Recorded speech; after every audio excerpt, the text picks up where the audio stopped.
Hello everybody, I am Dr. Sudha Asthana. Today in this session we are going to discuss about antenatal care. What is antenatal care? What are the goals of antenatal care? What are their components and why it is necessary? As we know, every pregnancy is special, and so every pregnant woman must receive quality antenatal care. Antenatal care is systemic supervision of a woman during pregnancy at regular interval to monitor fetal and maternal well-being, progress of fetal growth and identification of complications. Focused and effective antenatal care is essential for a healthy mother and a healthy baby, and it is also necessary for promotion of health and prevention of diseases, detection and treatment of pre-existing diseases, diagnosis and management of complications during pregnancy, birth preparedness and complication readiness. And we can achieve our goals by as early as possible 100% registration and minimum 4 antenatal checkups in normal uncomplicated pregnancies. Our visit plans are: first visit should be within 12 weeks of pregnancy as early as possible. Why it is necessary for as early as possible registration? क्योंकि जितना जल्दी हम register करेंगे patient को अपनी LMP उतनी correct याद होगी, और करेक्ट LMP से हम करेक्ट EDD निकाल सकते हैं, जिससे कि हमको कंपेयर करने में आसानी होती है कि फीटल ग्रोथ प्रॉपर हो रही है या नहीं हो रही है। EDD निकाल के हम पेशेंट को ये बता सकते हैं कि उसके डिलीवरी की तारीख लगभग ये है, जिससे कि वो अपने घर पे भी तैयारी कर सकती है। और जल्दी रजिस्ट्रेशन करने से हम पेशेंट की काउंसलिंग कर सकते हैं, उसको इंस्टीट्यूशनल डिलीवरी के लिए मोटिवेट कर सकते हैं, इंस्टीट्यूशनल डिलीवरी के फ़ायदे बता सकते हैं, होम डिलीवरी के नुकसान बता सकते हैं। जितना जल्दी हम प्रेगनेंसी डायग्नोस करेंगे तो हम पेशेंट से ये पूछ सकते हैं कि whether this is wanted pregnancy और unwanted. If it is unwanted pregnancy then she should go for early MTP, क्योंकि हमको मालूम है जितना जल्दी MTP होता है, कम ड्यूरेशन का MTP होता है, उतने कॉम्प्लिकेशंस कम होते हैं। हम पेशेंट को एडवाइस कर सकते हैं कि कौन सी फैसिलिटी में ट्रेंड पर्सन है जो कि MTP कर सकते हैं, जिससे कि वो अनसेफ अबॉर्शन करवाने से बचती है। अर्ली EDD पता होने से हम ये भी बता सकते हैं कि उसको कौन सी फैसिलिटी में डिलीवरी कराना चाहिए। सपोज़ अगर वो हाई रिस्क प्रेगनेंसी है तो हम उसको बता सकते हैं कि उसको L3 लेवल पे ही डिलीवरी करानी है, जैसे कि प्रीवियस 2 सीज़र है, प्रेगनेंसी विथ हार्ट डिजीज़ है, प्रेगनेंसी विथ हाइपरटेंसिव डिसऑर्डर है, तो उनको हमें लेवल 3 पे कराना है। तो हम फैसिलिटी आइडेंटिफाई कर सकते हैं। पेशेंट को हम नेक्स्ट फॉलोअप के लिए एडवाइस कर सकते हैं कि कब उसको फॉलोअप कराना है नेक्स्ट।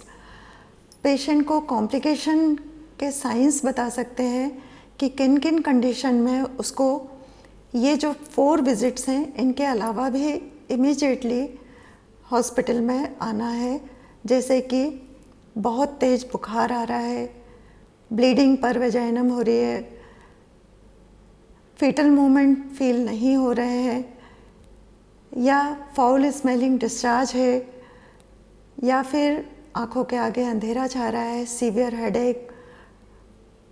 तो इन कंडीशन में उसको इमीडिएटली रिपोर्ट करना है, और किस फैसिलिटी पर रिपोर्ट करना है ये हम उसको पहले से समझा सकते हैं। पेशेंट के साथ में हम पेशेंट के रिलेटिव्स की भी काउंसलिंग करते हैं, जिसमें हम पेशेंट के रेस्ट के बारे में कि कम से कम 8 घंटे की नींद, 2 घंटे का रेस्ट उसको दिन में आवश्यक है। पेशेंट की डाइट के बारे में हमें बताना है, क्योंकि बहुत सारे मिथ्स होते हैं कि बच्चे को अगर माँ ज़्यादा पेट भर के खाना खाएगी तो बच्चा दब जाएगा, और इस चक्कर में महिला जो है एनीमिक या माल नरिश्ड हो जाती है। तो ये काउंसलिंग हमें हर विज़िट के बारे में करना है। हमको उसको गवर्नमेंट की स्कीम्स के बारे में भी बताना है कि वो किन स्कीम के एंटाइटल है और उसके लिए कौन से डॉक्यूमेंट्स चाहिए हैं। सेकेंड विज़िट हम 14 से 26 वीक्स पर करते हैं। थर्ड विज़िट 28 से 34 weeks. Fourth visit 36 weeks onward करते हैं। End of these 4 visits, third और fourth checkup should be done by either medical officer or PGMOs. While in high risk pregnancy, इसमें हमें frequent checkup की ज़रूरत होती है according to their condition. What are the components of the antenatal care? History taking, general examination, systemic examination, obstetric examination, investigation, preventive care and treatment, and counseling. These are the components of antenatal care. What is the importance of history taking? By taking history, we can diagnose the pregnancy and identify the complication during previous pregnancies, identification of medical or obstetric complication in present pregnancy. Before taking history, we should ensure the privacy and ambience should be calm and quiet. We should make the woman comfortable and relaxed. We should maintain the confidentiality. We should record all the facts on MCP card immediately and highlight the abnormal findings. In history, we should record the basic information like name, husband's name, age, address, contact number, occupation and income per month per capita. Then we will ask the family history. In family history, we should inquire about hypertension, diabetes, bronchial asthma, tuberculosis, thalassemia, or repeated blood transfusion and multiple pregnancies.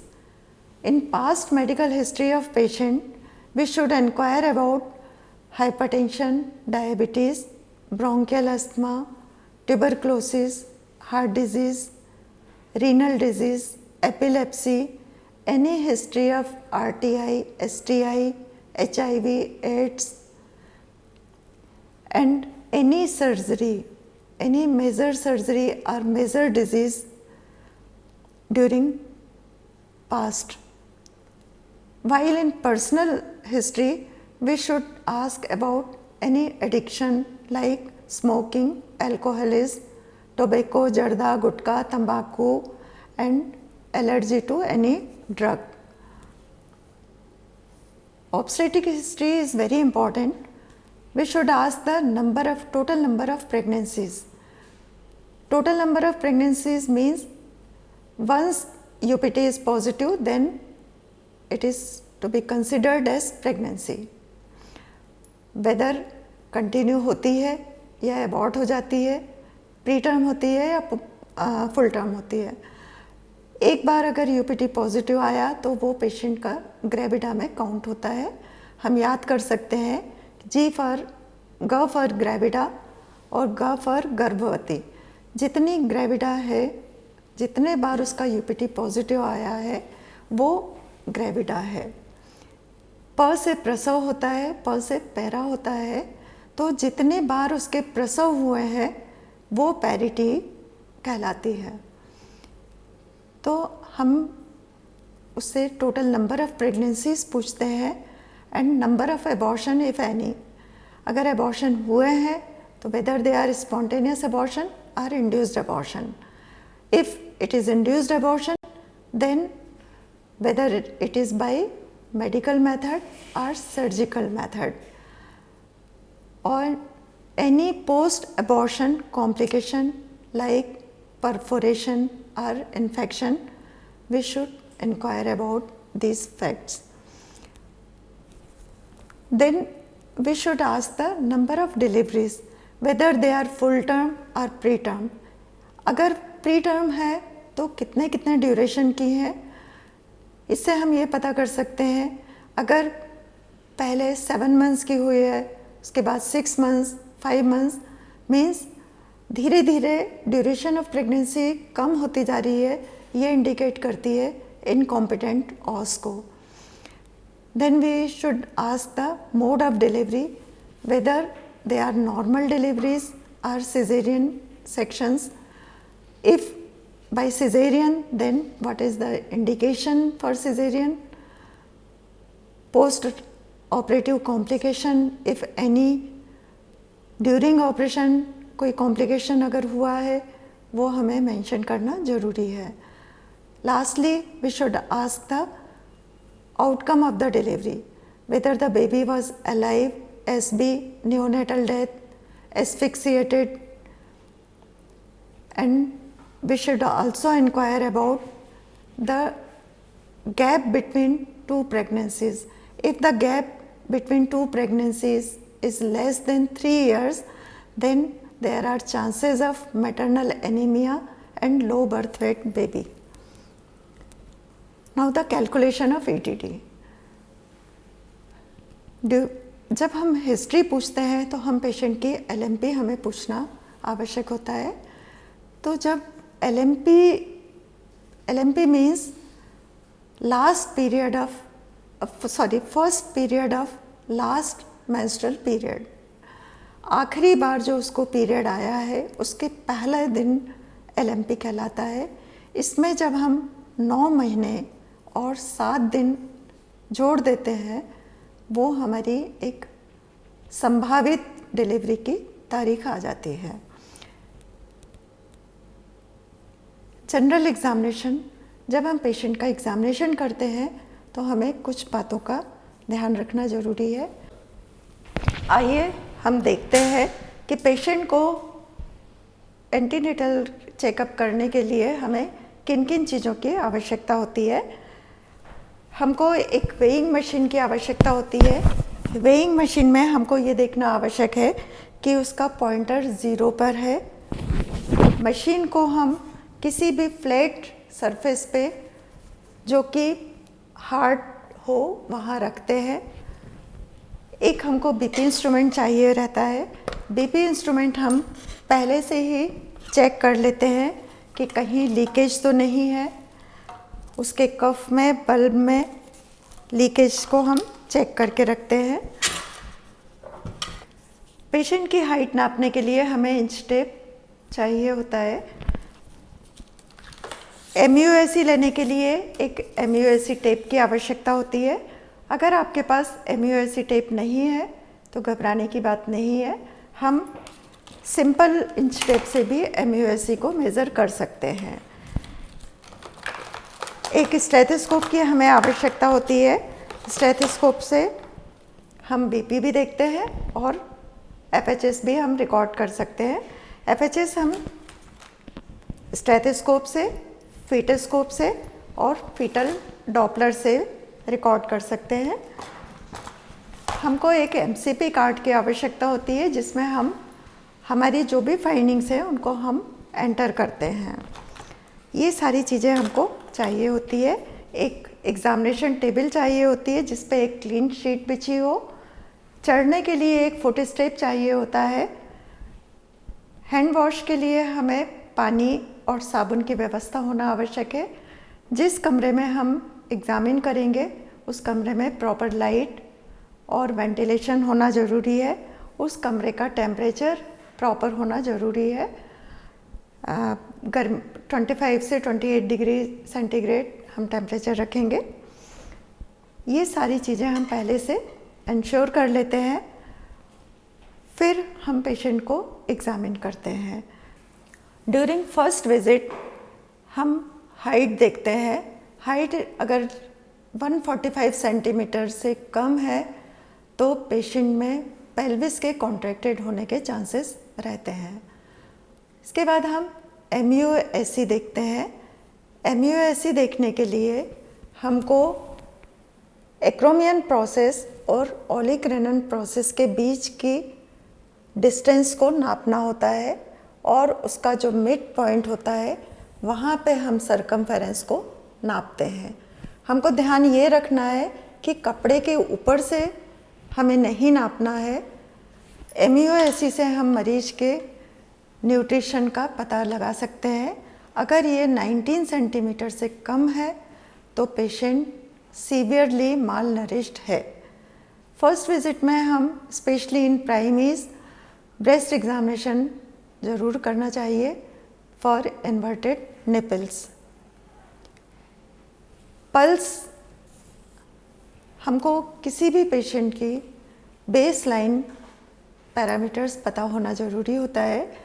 Normal pulse rate 60 to 90 beats per minute होती है। Abnormal rate and rhythm हमें किन किन condition में मिलेगी? Heart disease में मिलेगी, fever में मिलेगी, शॉक में मिलेगी। Respiratory rate if it is more than 30 it indicates heart disease, severe anemia or other medical problems. Temperature should also be measured. Normal range is 36.7 to 37 degree centigrade. Temperature कम हमें shock में मिलता है, ज़्यादा हमको fever में मिलता है। BP normal range of BP is 90/60 से लेकर 140/80 millimetre of mercury. Blood pressure देखने के लिए हमें कुछ बातों का ध्यान रखना है। जब पेशेंट हमारे पास डायरेक्टली आता है तो एकदम से हमें ब्लड प्रेशर नहीं देखना है। पेशेंट को पहले थोड़ा रिलैक्स होने देना है, जिससे कि एंग्जाइटी के कारण उसका प्रेशर अगर बढ़ा हुआ है वो हम कंफ्यूज ना हो पैथोलॉजिकल हाई BP से। पेशेंट जब एक बार रिलैक्स हो जाता है तो हमें पेशेंट का ब्लड प्रेशर चेक करते हैं। ब्लड प्रेशर हम पेशेंट को लिटा के या बैठा के दोनों तरीके से ले सकते हैं। बस हमें केवल ध्यान ये रखना है कि BP इंस्ट्रूमेंट पेशेंट के हार्ट के लेवल पे हो, और जब हम देखेंगे तो हमारा भी जो हम कॉलम देखेंगे मरकरी या LED का, तो वो हमारे आई के लेवल पे हो। अगर 140/90 से ब्लड प्रेशर ज़्यादा आता है तो हम 4 घंटे के बाद एक बार फिर से चेक करते हैं। अगर फिर भी 140/90 से ज़्यादा आता है इट मीन्स कि ब्लड प्रेशर हाई है और हमें बाकी और फाइंडिंग्स देखते हुए उसको हमें ट्रीट करना है। पेलार हमें देखना आवश्यक है, इससे हमें एनीमिया का पता चलता है। पेलार हम देखते हैं कंजंक्टिवा में, tip of the nose, lips, tongue, skin का कलर, नेल्स का कलर। स्वेलिंग हम अगर स्वेलिंग फेस पे है, हैंड पे है, एब्डोमिनल वॉल पे है या वल्वा पे है, it is always abnormal. While अगर केवल पैरों में है, मॉर्निंग में जब वो बिस्तर से सोकर उठती है नहीं रहती है, दिन भर काम करने के बाद रात में हो जाती है शाम तक, तो ये डिपेंडेंट इडिमा या फिजियोलॉजिकल इडिमा भी हो सकता है। लेकिन अगर मॉर्निंग में भी स्वेलिंग रहती है, डिसअपियर नहीं होती है, तो वो पैथोलॉजिकल है। नॉर्मल वेट गेन प्रेगनेंसी में 9 to 11 kg है।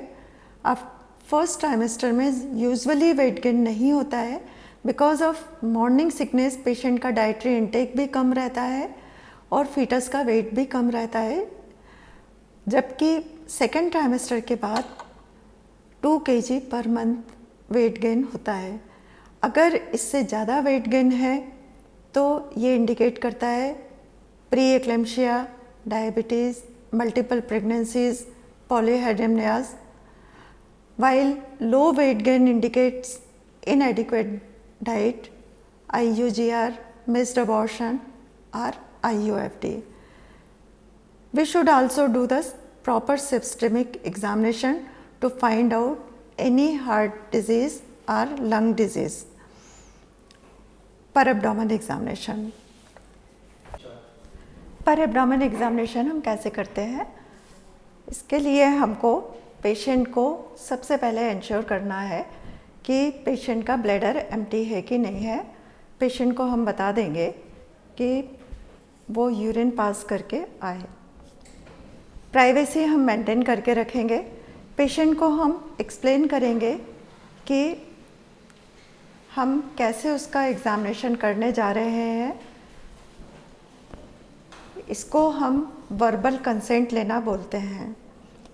एज वी ऑल नो कि if we are right handed then we should examine the patient from the right side of the patient, और अगर हम लेफ़्ट हैंडेड हैं तो हम पेशेंट के लेफ़्ट साइड से एग्ज़ामिन करेंगे। ये भी हमको मालूम है कि सर्दी के दिनों में हमको अपने हाथों को रब करना है जिससे कि वो वार्म हो जाए। अदरवाइज़ क्या होगा, अगर आपने एकदम ठंडे हाथ उसके पेट पे रखे, मसल टाइट कर लेगी, आप एग्ज़ामिन नहीं कर पाएंगे। इसके बाद हम पेशेंट को टेबल पे लेटने के लिए बोलते हैं और उसके नीज़ को हम पार्शियली फ्लेक्स करके रखते हैं जिससे कि एब्डोमिनल मसल रिलैक्स हो जाए। पेशेंट से हम बात करते जाते हैं जिससे कि उसका माइंड डाइवर्टेड रहे, और जब हम उसको पैल्पेट करें तो वो अपने मसल्स को कॉन्ट्रैक्ट ना कर ले। पेशेंट को हमें उतना ही एक्सपोज करना है जितना कि आवश्यक होता है। हम पेशेंट को बता भी देंगे कि हम आपको उतना ही एक्सपोज कर रहे हैं जितना कि आवश्यक है। इसके बाद हम इंस्पेक्शन करते हैं। इंस्पेक्शन करने में हमें एब्डोमिनल डिस्टेंशन मिलेगा, and normally uterus is pyriform in shape. Then we should look for the any scar over the abdomen. If there is any scar, we should note the scar, whether it is of cesarean section or other laparotomy. Then we should centralize the uterus. Normally दोनों हाथों से हम इसको centre में कर लेते हैं। Then we should palpate the fundus. We should note the fundal height. For this, we should use our ulnar border. First, place the ulnar border over the xiphisternum. Gradually move downward till we feel the resistance of fundus. This is, I can feel the fundus. How will we know the height of the uterus in weeks? We take 3 points: pubic symphysis, umbilicus and xiphisternum. At the level of pubic symphysis, 12 weeks of pregnancy. At the level of umbilicus, 24 weeks of pregnancy, and at xiphisternum 36 weeks of pregnancy. ये fundal height हमें यहाँ पर मिलेगी. Then we will divide the distance between pubic symphysis and umbilicus by 2 equidistant lines into 3 equal parts. Similarly, we divide umbilicus to xiphisternum by 2 equidistant lines into 3 equal parts. Then we increase by 4 each line.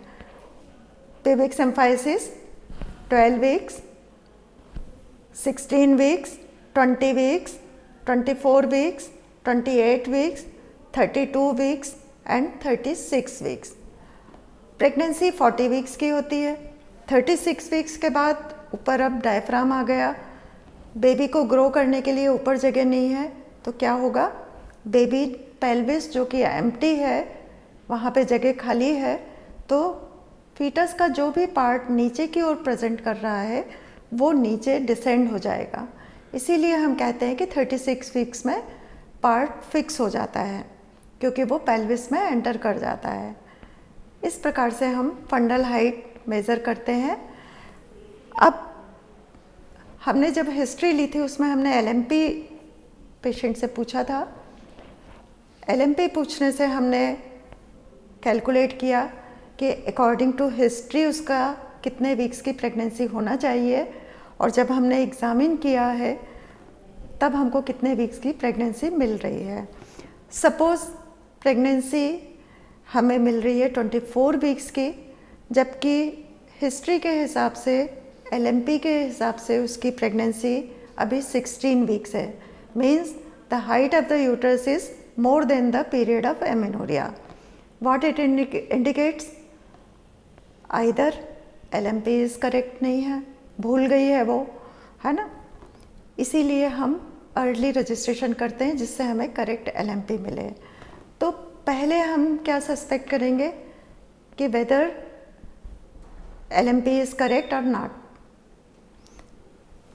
तो first thing, अगर height of the fundus is more than the period of amenorrhea, first thing is wrong LMP, mistaken date, then polyhydramnias, multiple pregnancies, big baby, baby with congenital anomalies like huge ascites, huge hydrocephalus, cystic hygroma, or rare condition में big ovarian cyst or big fibroid in uterus.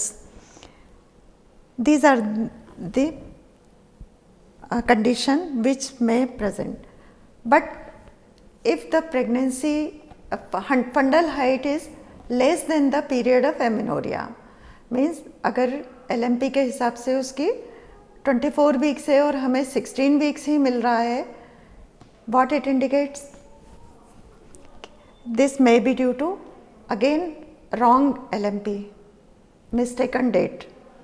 One thing, और जब हम LMP पूछते हैं तब हमें patient की menstrual cycle की लेंथ पूछना ज़रूरी होता है।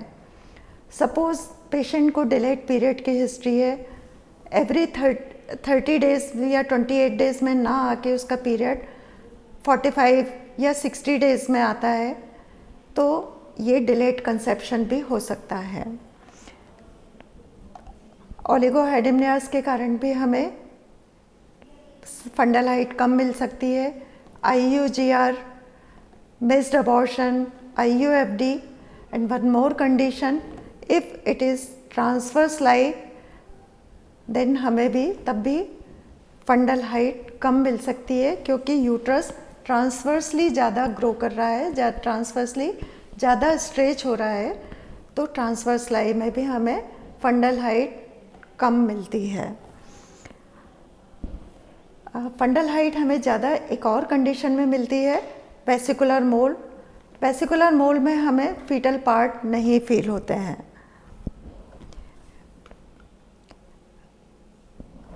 पर एब्डोमेन एग्जामिनेशन में इसके बाद हम फंडल ग्रिप, हम पेशेंट के फेस की तरफ अपना फेस करते हैं और दोनों हाथों से हम फंडस पे फील करके देखते हैं कि फंडस पे कौन सा बेबी का पार्ट है।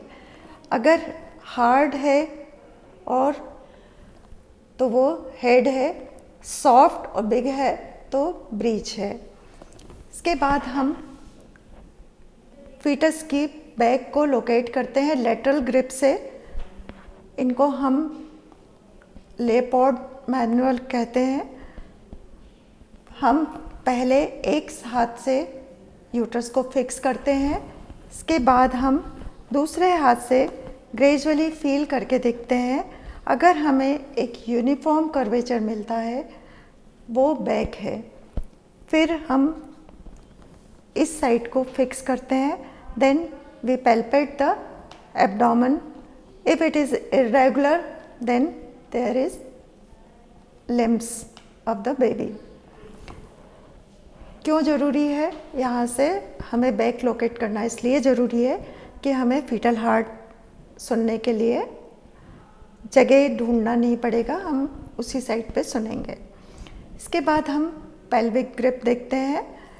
हम देखते हैं फर्स्ट पेल्विक ग्रिप में कि प्रेजेंटिंग पार्ट क्या है और वो फ्लोटिंग है या इंगेज हो गया है। अगर हम दोनों हाथ से इस तरीके से पकड़ते हैं और उसको बेलॉट करके देखते हैं, अगर वो बेलॉटेबल है तो अभी फ्लोटिंग है। हार्ड फील होगा हमें अगर हेड होगा, और अगर सॉफ्ट है, बिग है, तो वो ब्रीच है। इसके बाद हम पेशेंट फेस की तरफ खड़े होकर देखेंगे और दोनों हाथों से फील करके देखेंगे कि हार्ड है या सॉफ्ट है। और दूसरा, हमारी दोनों फिंगर्स अगर कन्वर्जेंट हो रही हैं, इट मीन्स कि अभी प्रेजेंटिंग पार्ट जो है वो एंगेज नहीं हुआ है, पेल्विस में एंटर नहीं हुआ है। और अगर ये डाइवर्जेंट है तो हमारे जो बेबी का, फीटस का प्रेजेंटिंग पार्ट है वो पेल्विस में एंटर हो चुका है। इसके बाद हम FHS रिकॉर्ड करते हैं। FHS रिकॉर्ड करने के लिए हमें स्टेथोस्कोप, फीटल डॉपलर या फीटोस्कोप का यूज़ कर सकते हैं, जो भी आपके पास है। हम कहाँ पर FHS सुनेंगे ये देखने के लिए हमें, अगर किफेलिक प्रेजेंटेशन है, वर्टेक्स प्रेजेंटेशन है, तो हम जहाँ पर बैक है वहाँ पर एक spino umbilical line, means anterior superior iliac spine से लेकर अम्ब्लाइकस तक, an imaginary line drawn between umbilicus to anterior superior iliac spine, इसके बीच में कहीं हमें FHS मिलेगी। जबकि ब्रीच प्रेजेंटेशन में we can auscultate the FHS just above the umbilicus, while in transverse lie we can hear the FHS just below the umbilicus. We should record all the findings, हम MCP card में enter करना है। FHS हम पूरे 1 minute तक count करते हैं। Normal range 120 से लेके 160 बीट्स पर मिनट है। If it is less than 120 or more than 160, it indicates fetal hypoxia. अब हमको मरीज के इन्वेस्टिगेशंस पे आना है। कुछ एसेंशियल इन्वेस्टिगेशंस हैं जो कि हम फर्स्ट विजिट में करते हैं, like blood group and RH typing, HIV, blood VDRL, HbSEG, T3, T4 and TSH, OGTT means oral glucose tolerance test. This should be done in first visit, then at 24 to 28 weeks to detect the GDM. During each visit, we should do the hemoglobin estimation, urine examination for albumin and glucose. And if required, we should do the PS for malaria, LFT, stool examination for ova and cyst, or any other investigation according to symptoms of patient. Vaccination. First dose of DT is to be given as soon as woman is registered or pregnancy is confirmed. Second dose to be given after 1 month of first dose, and if previously fully vaccinated within 3 years, we should give booster dose as early as possible. Treatment in first trimester of pregnancy, we should give folic acid 5 milligram 1 tablet daily. In second trimester, albendazole 400 milligram 1 tablet to be given, and iron folic acid 1 tablet daily if the hemoglobin is normal, means more than 11 gram %, then we should give iron folic acid 100 milligram iron, 400 milligram folic acid, and tablet calcium 500 milligram BD. Iron की गोली देने के पहले हमें उसको counselling करना बहुत ज़रूरी है कि हमें आयरन की गोली क्यों दे रहे हैं, कैसे लेनी है, इसको लेने से क्या फ़ायदे होंगे और न लेने से क्या नुकसान होंगे। आयरन और कैल्शियम की गोलियां दोनों एक साथ नहीं लेनी है। कैल्शियम की गोलियां खाना खाने के 2 घंटे के बाद लेनी है। आयरन की गोली खाने के साथ में चाय कॉफ़ी नहीं पीनी है। और अगर आयरन की गोली के साथ में कुछ खट्टे पदार्थ जैसे कि नींबू, आंवला, इनके अचार या चटनी लेते हैं तो हमें ये समझाना आवश्यक होता है कि इससे आयरन की गोली का असर जल्दी और ज़्यादा होता है। 3rd ट्राइमेस्टर में हमें फिर से आयरन फॉलिक एसिड की गोली और कैल्शियम की गोलियां देनी है। 100 milligram iron, 400 milligram folic acid and 500 milligram calcium. Counselling बहुत इम्पॉर्टेंट होती है। काउंसलिंग हमें हर विज़िट में करना आवश्यक है। डाइट के बारे में हमें बताना है। During pregnancy 1 extra meal is needed, क्योंकि बच्चे को एक्स्ट्रा कैलोरीज की ज़रूरत होती है, तो we should give extra 300 calories for maintenance of health, fetus and lactation. Minimum 8 hours sleep at night and 2 hours in the day rest is necessary. Consumption of iron is already discussed. Birth preparedness. A birth plan should be prepared with women, which should include all preparation for normal delivery and also for an emergency, if any. Complication readiness. सभी महिलाओं को और उनके परिजनों को danger sign के बारे में बताना आवश्यक होता है और ये भी बताना आवश्यक है कि in case of emergency where she should go and during transportation what precaution they should take. Like अगर उसको कन्वल्शन आ रहे हैं या पेशेंट अनकॉन्शियस है तो उसको मुंह से कुछ भी ना दें, अदरवाइज वो एस्पिरेट कर लेगी। Breast feeding, right from the antenatal period हमको ब्रेस्ट फीडिंग के लिए काउंसलिंग करनी रहती है कि breast feeding should be started as early as possible and it should continue for 6 months.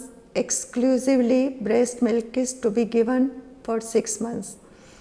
Personal hygiene is very essential because अगर personal hygiene अच्छी नहीं होगी तो इन्फेक्शन होगा और अगर इन्फेक्शन होगा तो हमें कुछ मेडिकल ट्रीटमेंट देना पड़ेगा जो कि बेबी के ऊपर भी एडवर्स इफ़ेक्ट डाल सकता है और मदर की कंडीशन भी ख़राब हो सकती है।